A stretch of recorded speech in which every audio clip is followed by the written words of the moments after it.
सर्वशक्तिमान परमेश्वरका वचनहरूको वाचन संग्रह। तैँले सम्पूर्ण मानव जाति वर्तमान दिनसम्म कसरी विकसित भयो भन्ने जान्नुपर्छ।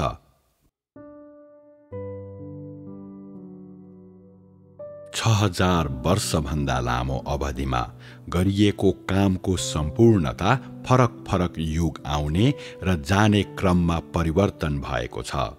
यो कार्यको परिवर्तन संसारको समग्र स्थिति र मानव जातिको समग्र विकास सम्बन्धी प्रवाहहरूमा आधारित छ।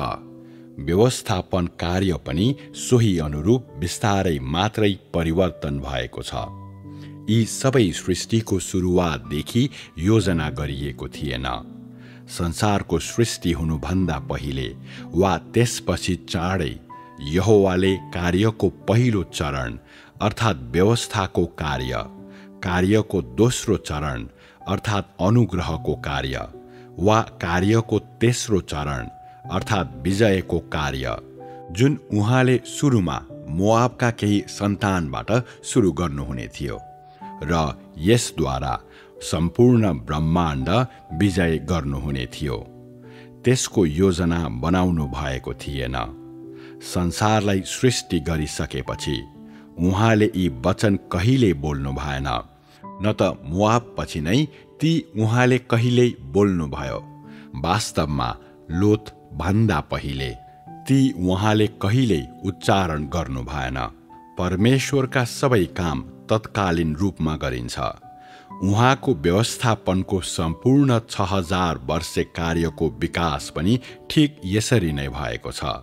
उहाँले संसारको सृष्टि हुनुभन्दा पहिले कुनै पनि हालतमा मानव जातिको विकासको सारांश चार्ट जस्तो योजना लेख्नु भएन। परमेश्वरको कार्यमा उहाँ जे हो त्यो प्रत्यक्ष रूपमा व्यक्त गर्नुहुन्छ। योजना बनाउन उहाँले आफ्नो दिमाग खियाउनुहुन्न। अवश्य नै केही अगमवक्ताले निकै धेरै अगमवाणी बोलेका छन्, तर परमेश्वरको कार्य सधैँ नै सठिक योजना अन्तर्गत नै रह्यो भन्न सकिँदैन। ती अगमवाणी परमेश्वरको त्यस समयको कार्य अनुसार गरिएका थिए। उहाँले गर्नुहुने सबै कार्य सबभन्दा वास्तविक कार्य हुन्छन्।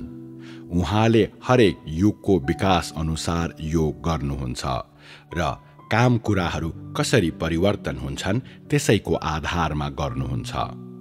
उहाँको लागि आफ्नो काम अघि बढाउनु भनेको रोगमा औषधि उपयुक्त हुनु जस्तै हो। उहाँले आफ्नो काम गर्ने क्रममा अवलोकन गर्नुहुन्छ र त्यस अवलोकन अनुसार आफ्नो कार्य जारी राख्नुहुन्छ। आफ्नो कार्यको हरेक चरणमा परमेश्वर आफ्नो प्रचुर बुद्धि र क्षमता व्यक्त गर्न सक्षम हुनुहुन्छ। उहाँले आफ्नो प्रशस्त बुद्धि र अख्तियार कुनै निश्चित युगको कार्यको आधारमा प्रकट गर्नुहुन्छ र उहाँले त्यस युगमा फर्काएर ल्याउनु भएका सबैलाई उहाँको सम्पूर्ण स्वभाव देख्ने तुल्याउनुहुन्छ।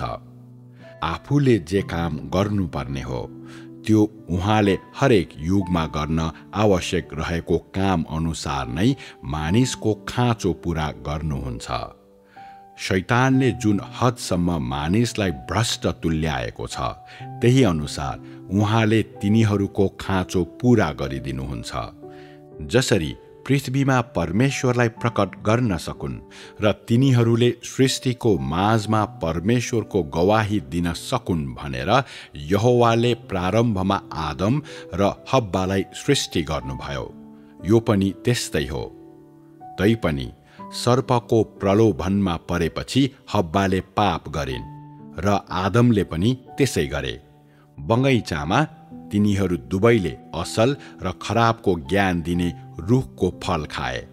तसर्थ यहोवाले तिनीहरूमा थप काम गर्नु पर्यो। तिनीहरूको नग्नता देखेपछि उहाँले पशुका छालाबाट बनाइएको वस्त्रद्वारा तिनीहरूको शरीर ढाकिदिनुभयो। त्यसपछि उहाँले आदमलाई भन्नुभयो, तैँले तेरी श्रीमतीको कुरा सुनेको छस् र मैले तँलाई यसबाट नखानु भनेर आज्ञा दिएको रुखबाट खाएको छस्। त्यसकारण तँ भूमिमा नफर्कुन्जेलसम्म तेरो खातिर भूमि श्रापित भएको छ, किनभने तँ यसबाटै निकालिएको थिइस्। तँ धुलो होस् र तँ धुलोमै फर्कनेछस्। त्यो स्त्रीलाई उहाँले भन्नुभयो, म तेरा कष्ट र तेरो सुत्केरी वेदनालाई ज्यादै बढाइदिनेछु। तैँले कष्टमा नै बच्चाहरू जन्माउने छेस् र तेरो इच्छा तेरो पतितिर हुनेछ र त्यसले तँमाथि शासन गर्नेछ। त्यसपछि उहाँले तिनीहरूलाई अदनको बगैँचाबाट निकाल्नुभयो र अहिले जसरी आधुनिक मानिस पृथ्वीमा जिउँछन् त्यसरी नै तिनीहरूलाई त्यसको बाहिरपट्टि जिउने तुल्याउनुभयो। प्रारम्भमा परमेश्वरले मानिसलाई सृष्टि गर्नुहुँदा सृष्टि भएपछि मानिसलाई सर्पद्वारा प्रलोभनमा पर्न दिने र त्यसपछि मानिस र सर्पलाई सराप्ने उहाँको योजना थिएन। उहाँसँग वास्तवमै त्यस्तो योजना थिएन। घटनाक्रम नै त्यसरी विकसित भयो, जसले उहाँलाई उहाँको सृष्टिको बीचमा नयाँ काम गर्ने अवसर दियो। पृथ्वीमा आदम र हब्बा बीच यहोवाले आफ्नो काम गरिसक्नु भएपछि मानव जाति हजारौं वर्षसम्म विकास तबसम्म भइरह्यो जबसम्म पृथ्वीमा मानिसको दुष्टता ठूलो थियो र उसको हृदयको विचारहरूको हरेक कल्पना निरन्तर रूपमा दुष्ट मात्र थियो भन्ने यहोवाले देख्नुभयो। अनि यहोवाले पृथ्वीमा मानिस बनाउनु भएकोमा अफसोस मान्नुभयो र आफ्नो हृदयमा उहाँ दुखित हुनुभयो। तर नोवाले यहोवाको नजरमा अनुग्रह पाए। यसपटक यहोवासँग गर्नुपर्ने धेरै नयाँ काम थियो, किनभने उहाँले सृष्टि गर्नुभएको मानव जाति सर्पको प्रलोभनमा परेपछि अत्यन्तै पापी बनेको थियो। यी परिस्थितिलाई ध्यानमा राख्दै यहोवाले सारा मानव जातिको बीचबाट बचाउन नोवाको परिवारलाई चुन्नुभयो र त्यसपछि उहाँले जल प्रलयद्वारा संसारलाई नष्ट गर्ने आफ्नो काम अघि बढाउनुभयो। आजका दिनसम्म पनि मानव जाति यही शैलीमा झन्झन भ्रष्ट हुँदै विकसित हुने काम जारी छ। अनि जब मानव यस्तो विकासको चरम बिन्दुमा पुग्छ तब यसले मानव जातिको अन्त्य ल्याउनेछ। प्रारम्भदेखि संसारको अन्त्यसम्मै उहाँको कार्यको आन्तरिक सत्यता सधैँ यस्तै रह्यो र सधैँ यस्तै रहनेछ। यो मानिसलाई कसरी तिनीहरूका प्रकार अनुसार वर्गीकरण गरिनेछ भन्ने जस्तै छ। यो हरेक व्यक्ति सुरुमा नै निश्चित वर्गमा पर्नेछ भनी पूर्व निर्धारण गरिएको भन्ने मामिला भन्दा निकै परको कुरा हो। बरु विकासको प्रक्रिया भएर गएपछि मात्रै हरेकलाई क्रमिक रूपमा वर्गीकरण गरिन्छ। अन्त्यमा पूर्ण मुक्तिमा ल्याउन नसकिने हरेकलाई तिनीहरूका पिता पुर्खा कहाँ नै फर्काइन्छ। मानव जाति बीच परमेश्वरले गर्ने कुनै पनि कार्यको तयारी संसारको सृष्टि हुँदा नै गरिएको थिएन। बरु परिस्थितिको विकासले नै परमेश्वरलाई मानव जातिको बीचमा चरणबद्ध अनि अझै वास्तविक र व्यावहारिक रूपमा आफ्नो काम गर्ने तुल्याएको छ। उदाहरणको लागि यहोवा परमेश्वरले स्त्रीलाई प्रलोभन गर्न सर्पको सृष्टि गर्नु भएन। त्यो उहाँको निश्चित योजना थिएन, न त त्यो उहाँले जानी जानी पहिले नै निर्धारित गर्नुभएको कुरा नै थियो। त्यो अनपेक्षित घटना थियो भनेर भन्न सकिन्छ। तसर्थ यही कारणले यहोवाले आदम र हब्बालाई अदनको बगैँचाबाट निकाल्नुभयो र कहिल्यै मानिस सिर्जना नगर्ने शपथ खानुभयो। तैपनि यही जगमा मात्रै मानिसले परमेश्वरको बुद्धि पत्ता लगाउँछन्। यो मैले यसभन्दा पहिले भनेको जस्तै हो। म शैतानका षड्यन्त्रहरू अनुसार मेरो बुद्धि प्रयोग गर्छु।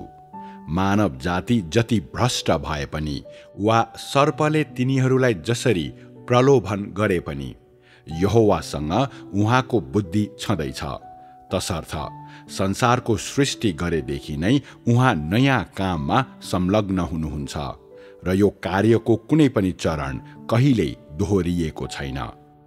शैतानले निरन्तर रूपमा षड्यन्त्रहरू लागू गरेको छ। मानव जाति निरन्तर रूपमा शैतानद्वारा भ्रष्ट तुल्याइएका छन् र यहोवा परमेश्वरले अटुट रूपमा आफ्नो बुद्धिमानी कार्य अघि बढाउनु भएको छ। संसारको सृष्टि गरेपछि उहाँ कहिल्यै असफल हुनु भएको छैन, न त उहाँले कहिल्यै काम गर्न नै छोड्नु भएको छ।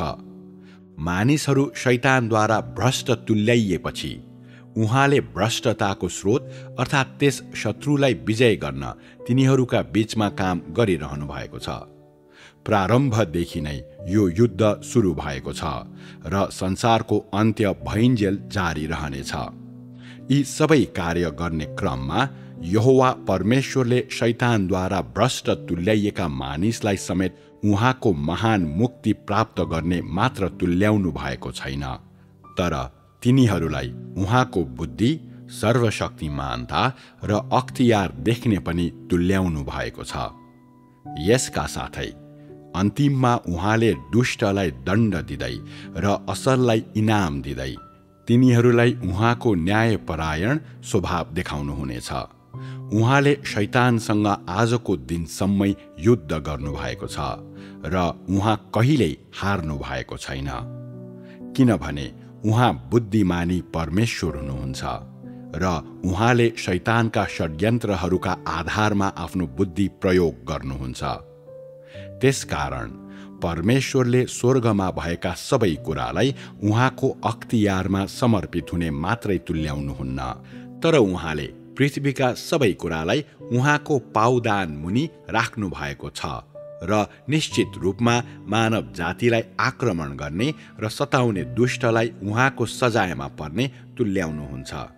उहाँकै बुद्धिका कारण यी सबै कामका परिणाम आउँछन्। मानव जातिको अस्तित्व भन्दा पहिले उहाँले आफ्नो बुद्धिलाई कहिले पनि प्रकट गर्नुभएको थिएन, किनभने स्वर्ग, पृथ्वी वा ब्रह्माण्डमा कतै पनि उहाँको शत्रु थिएन र प्रकृतिमा आक्रमण गर्ने कुनै पनि अन्धकारका शक्ति थिएन। प्रधान स्वर्गदूतले उहाँलाई धोका दिएपछि उहाँले पृथ्वीमा मानव जातिको सृष्टि गर्नुभयो र मानव जातिकै कारण उहाँले प्रधान स्वर्गदूत अर्थात् शैतानसँगको सहस्राब्दीयौं लामो युद्ध हरेक अर्को चरणसँगै अझै उग्र हुँदै जाने युद्ध सुरु गर्नुभयो। यी हरेक चरणमा उहाँको सर्वशक्तिमानता र बुद्धि उपस्थित छन्। त्यसपछि मात्रै स्वर्ग र पृथ्वीका सबै चिजले परमेश्वरको बुद्धि, सर्वशक्तिमानता र खास गरी परमेश्वरको वास्तविकताको साक्षी देखेका छन्। उहाँले आजको दिनसम्म पनि यस्तै वास्तविक रूपमा आफ्नो काम गर्नुहुन्छ। साथै उहाँले आफ्नो काम गर्ने क्रममा आफ्नो बुद्धि र सर्वशक्तिमानतालाई पनि प्रकट गर्नुहुन्छ। उहाँले तिमीहरूलाई कार्यको हरेक चरणको भित्री सत्यता देख्ने, परमेश्वरको सर्वशक्तिमानतालाई ठ्याक्कै व्याख्या गर्ने, साथै परमेश्वरको वास्तविकताको अन्तिम व्याख्यालाई हेर्ने तुल्याउनुहुन्छ। येशूलाई यहुदाले दिएको धोकाबारे कतिपय मानिसले सोच्ने गर्छन्, के यो संसारको सृष्टिभन्दा पहिले निर्धारित गरिएको थिएन र? वास्तवमा समयको वास्तविकताको आधारमा नै पवित्र आत्माले यसको प्रबन्ध गर्नुभयो। संयोगवश यहुदा नाम भएको कुनै व्यक्तिले सधैँ कोष हिनामिना गर्थ्यो। त्यसकारण यस व्यक्तिलाई यही भूमिका निर्वाह गर्न र यसरी सेवा गर्नका लागि चुनियो। यो स्थानीय स्रोत साधनलाई प्रयोगमा ल्याउने साँचो उदाहरण थियो। सुरुमा येशू यसबारे अनभिज्ञ हुनुहुन्थ्यो। पछि यहुदाको बारेमा पर्दाफास गरिएपछि मात्रै येशूले यसबारे थाहा पाउनुभयो। यो भूमिका निर्वाह गर्न सक्ने अरू कुनै व्यक्ति भएको भए यहुदाको सट्टा त्यही व्यक्तिले यसो गर्ने थियो।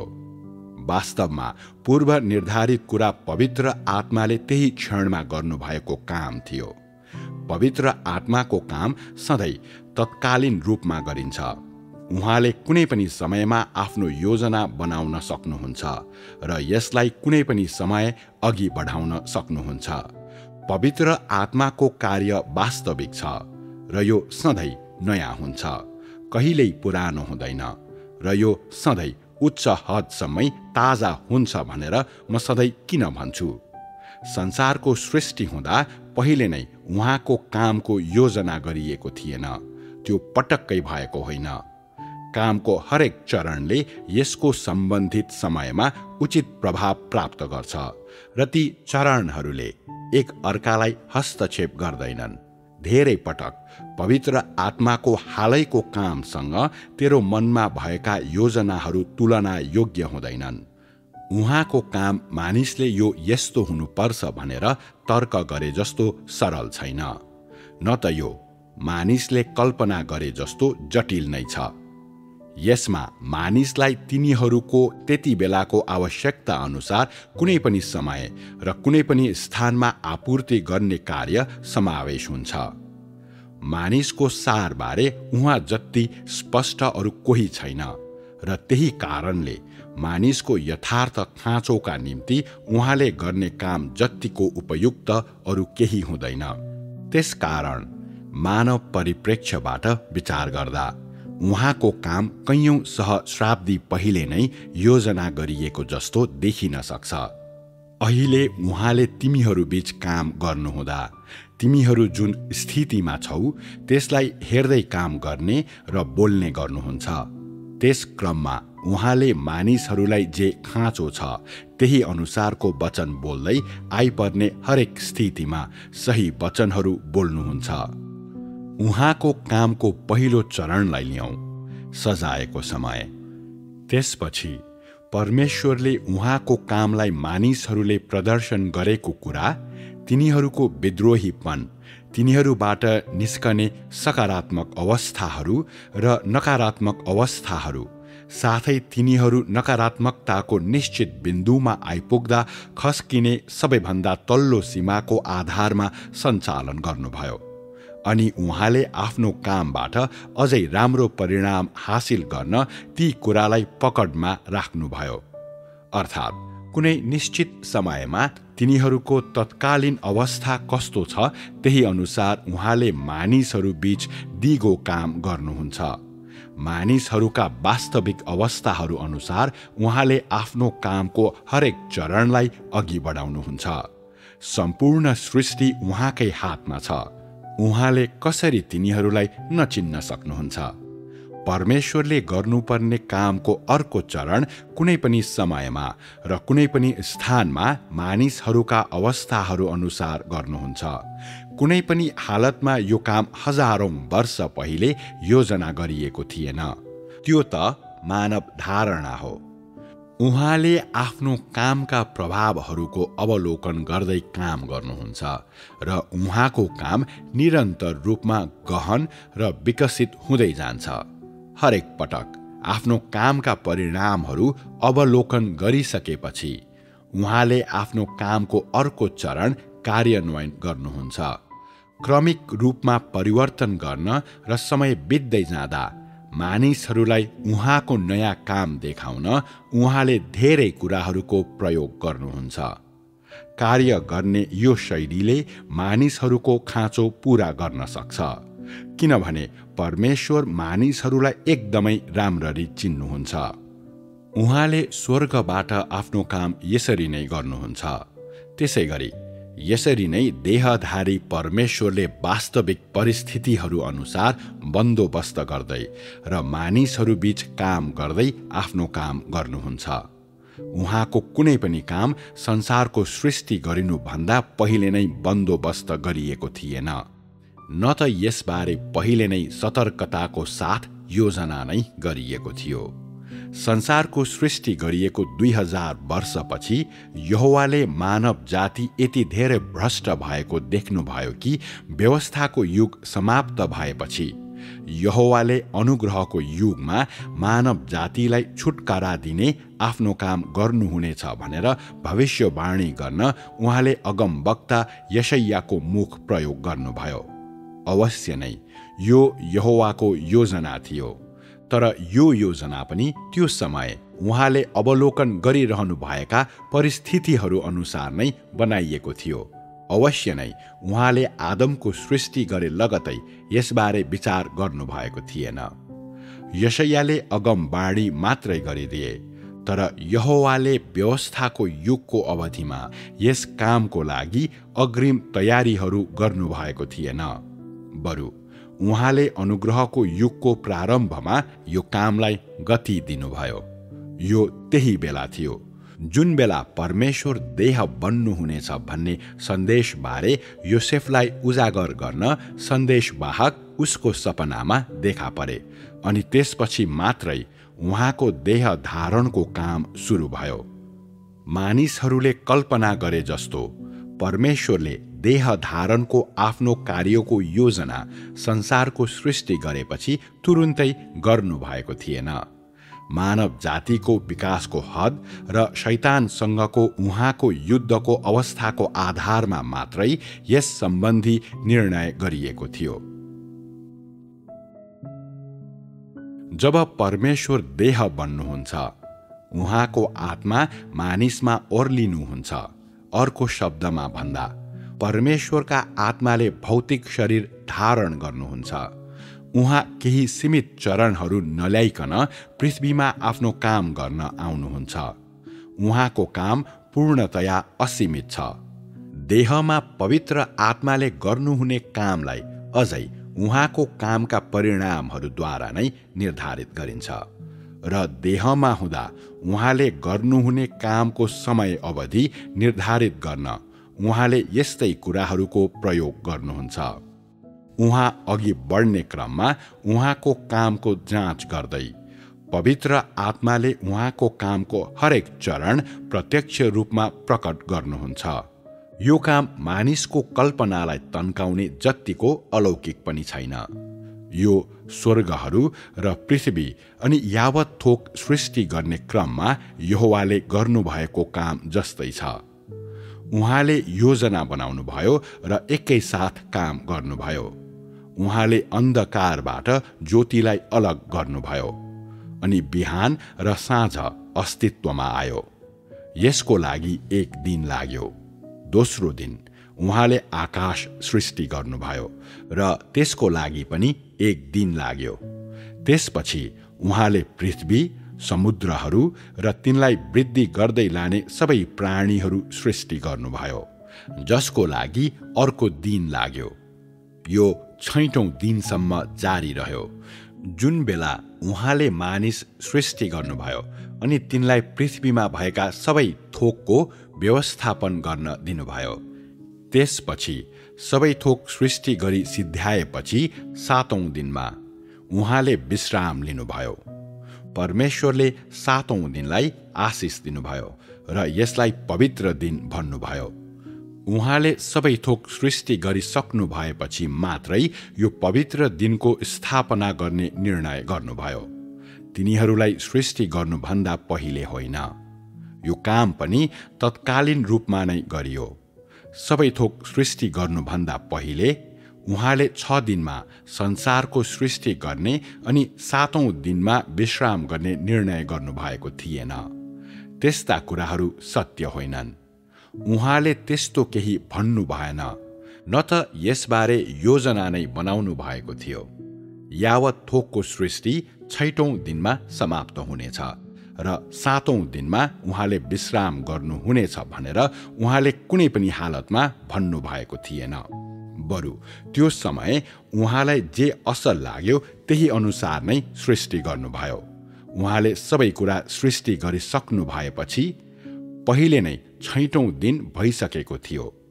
उहाँले सबै कुरा सृष्टि गरिसकिन्जेलसम्म 5औं दिन भइसकेको थियो भने उहाँले 6औं दिनलाई पवित्र दिन भनी भन्नुहुने थियो। तैपनि उहाँले वास्तवमा 6औं दिनमा सबै थोक सृष्टि गरिसक्नुभयो अनि 7औं दिन पवित्र बन्यो, जसलाई आजको दिनसम्म पनि हस्तान्तरण गरिँदै आएको छ। त्यसकारण उहाँको हालको कार्य पनि यसरी नै गरिन्छ।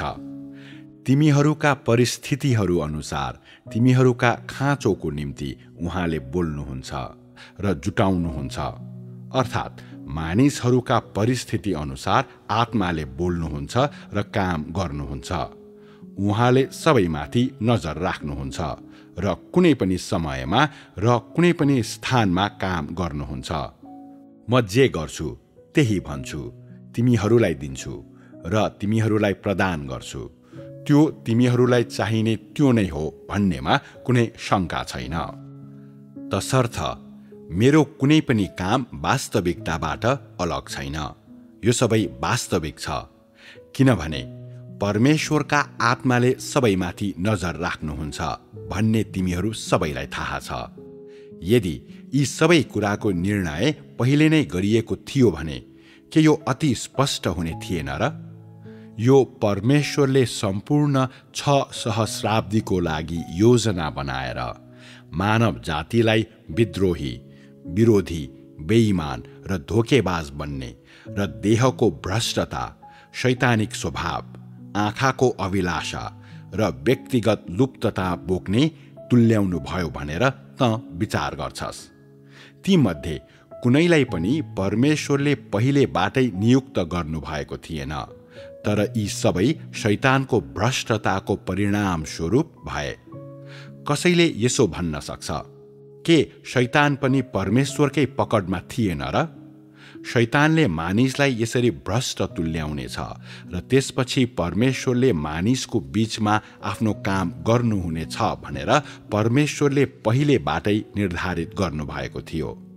के शैतानले मानव जातिलाई भ्रष्ट तुल्याओस् भनेर परमेश्वरले वास्तवमा पहिले नै निर्धारण गर्नुहुने थियो र? परमेश्वरले मानव जातिलाई सामान्य रूपमा जिउन दिने मात्रै उत्कट इच्छा गर्नुहुन्छ। त्यसकारण के उहाँले तिनीहरूको जीवनमा वास्तवमा नै हस्तक्षेप गर्नुहुने थियो र? यदि त्यसो हो भने शैतानलाई हराउने र मानव जातिलाई मुक्त गर्ने कार्य बेकामको प्रयास हुने थिएन र? मानव जातिको विद्रोहीपनलाई कसरी पहिलेबाटै निर्धारित गर्न सकिने थियो र? यो शैतानको हस्तक्षेपद्वारा घटेको घटना हो। त्यसकारण के यसलाई परमेश्वरले पहिलेबाट नै निर्धारित गर्नुभएको हुन सक्थ्यो र? शैतान परमेश्वरको पकडमा छ भनेर तिमीहरू जे विचार गर्छौ त्यो कुरा शैतान परमेश्वरको पकडमा छ भनेर मैले विचार गर्ने भन्दा अत्यन्तै फरक छ। परमेश्वर सर्वशक्तिमान हुनुहुन्छ अनि शैतान उहाँको हातमा छ भन्ने तिमीहरूको अभिव्यक्ति अनुसार त शैतानले उहाँलाई कहिल्यै धोका नै दिन सक्दैन थियो। के तैँले परमेश्वर सर्वशक्तिमान हुनुहुन्छ भनेर भनिनस् र? तिमीहरूको ज्ञान अत्यन्तै अमूर्त छ र वास्तविकता भन्दा बाहिर छ। मानिसले परमेश्वरका सोचाइहरूलाई कहिल्यै बुझ्न सक्दैन, न त उहाँको बुद्धिलाई नै कहिल्यै बुझ्न सक्छ। परमेश्वर सर्वशक्तिमान हुनुहुन्छ, यो झुट हुँदै होइन। प्रधान स्वर्गदूतले परमेश्वरलाई धोका दियो किनभने परमेश्वरले सुरुमा त्यसलाई केही अख्तियार दिनुभएको थियो। अवश्य नै जसरी हब्बा सर्पको परीक्षाको शिकार बनिन् त्यसरी नै यो पनि एउटा अनपेक्षित घटना थियो। तैपनि शैतानले त्यसको धोकालाई जसरी अघि बढाए पनि त्यो अझै पनि परमेश्वर जत्तिको शक्तिशाली हुँदैन। तिमीहरूले भने झैं शैतान बलवान मात्रै छ, त्यसले जेसुकै गरे तापनि त्यसलाई परमेश्वरको अख्तियारले सधैँ जित्नेछ।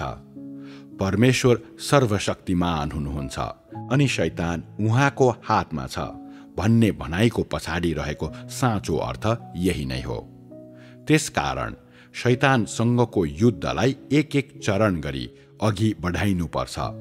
यसको साथै शैतानका चालहरूको प्रतिक्रिया स्वरूप परमेश्वरले आफ्नो कामको योजना गर्नुहुन्छ, अर्थात् उहाँले मानव जाति कहाँ मुक्ति ल्याउनुहुन्छ अनि युगलाई उपयुक्त हुने गरी आफ्नो सर्वशक्तिमानता र बुद्धि प्रकट गर्नुहुन्छ। त्यसरी नै अनुग्रहको युगभन्दा पहिले प्रारम्भतिर नै आखिरी दिनहरूको कामलाई पूर्व निर्धारण गरिएन। यसरी पूर्व निर्धारणको काम सुव्यवस्थित रूपमा गरिँदैन। पहिलो, मानिसको बाहिरी स्वभाव परिवर्तन गर्नु। दोस्रो, मानिसलाई उहाँको सजाय दिनु र परीक्षाहरू गर्नु। तेस्रो, मानिसलाई मृत्युको परीक्षा पार गर्न लगाउनु। चौथो, मानिसलाई प्रेमिलो परमेश्वरको समय अनुभव गर्न र सृष्टि गरिएको प्राणीको सङ्कल्प व्यक्त गर्न दिनु। पाँचौं, मानिसलाई परमेश्वरको इच्छा देख्ने र उहाँलाई पूर्ण रूपमा चिन्ने तुल्याउनु। अनि अन्तिममा मानिसलाई पूर्ण तुल्याउनु। उहाँले यी सबै कुराको योजना अनुग्रहको युगको अवधिमा गर्नु भएन, बरु उहाँले वर्तमान युगमा नै तिनको योजना बनाउन थाल्नुभयो। जसरी परमेश्वर काममा हुनुहुन्छ त्यसरी नै शैतान पनि काममा नै छ। शैतानले त्यसको भ्रष्ट स्वभाव व्यक्त गर्छ, तर परमेश्वरले सिधा रूपमा बोल्नुहुन्छ अनि अत्यावश्यक कुराहरू प्रकट गर्नुहुन्छ। आज गरिने काम यही नै हो र संसारको सृष्टिपछि धेरै पहिले प्रयोग गरिएको काम गर्ने सिद्धान्त यही नै हो।